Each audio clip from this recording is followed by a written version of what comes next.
J'ai l'impression aujourd'hui qu'on assiste à une sorte de tournant, puisque souvent vous nous parlez de l'inspiration pour cette chronique que vous avez puisée dans le métro ou dans le bus, mais là, c'est au bistrot que vous nous emmenez. Et pourquoi pas? Qui a dit que le développement personnel était réservé à ceux qui mangeaient bio, qui méditaient toute la journée et dont tous les chakras étaient nettoyés et alignés? Non. Comme pour le reste, chacun chemine avec ce qu'il est, à l'endroit où il en est, et donc parfois accoudé au comptoir d'un bar. Vous le savez, le développement personnel, c'est ma vie, mais je n'oublie pas aussi que l'apéro, c'est la vie.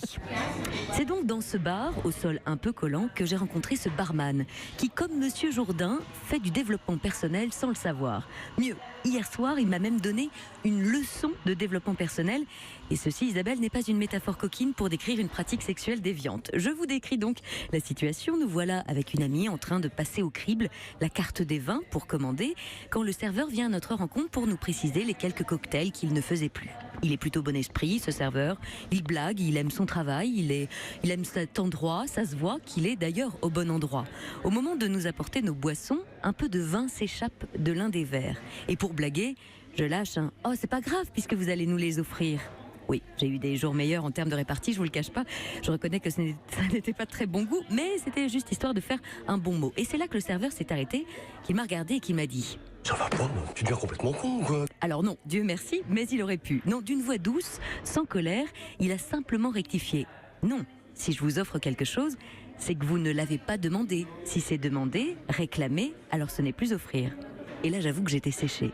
Parce que sans vraiment réclamer, sous couvert de l'humour pour le titiller un peu, eh bien, j'avais quand même réclamé. Ceci n'est pas une chronique sur l'art d'être commerçant, bien évidemment, ça n'est pas le propos.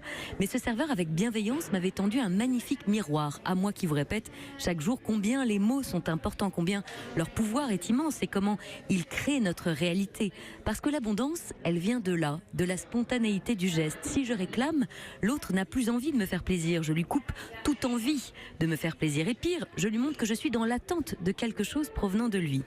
À ce moment-là, je me suis souvenue de cette thérapeute qui me répétait que nous étions tous des enseignants les uns pour les autres, que nous avions tous à apprendre les uns des autres et qu'en permanence, l'autre, celui d'en face, le collègue de bureau, le voisin du dessous, cette dame à l'arrêt de bus, tous sont nos maîtres Yoda intérieurs. Et au même titre que tous, autant que nous sommes des maîtres Yoda pour d'autres.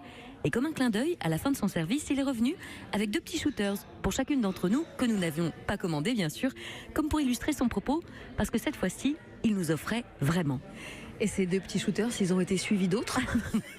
Non, avec modération. Le développement personnel sans aucune modération, mais pour l'alcool, évidemment, avec modération.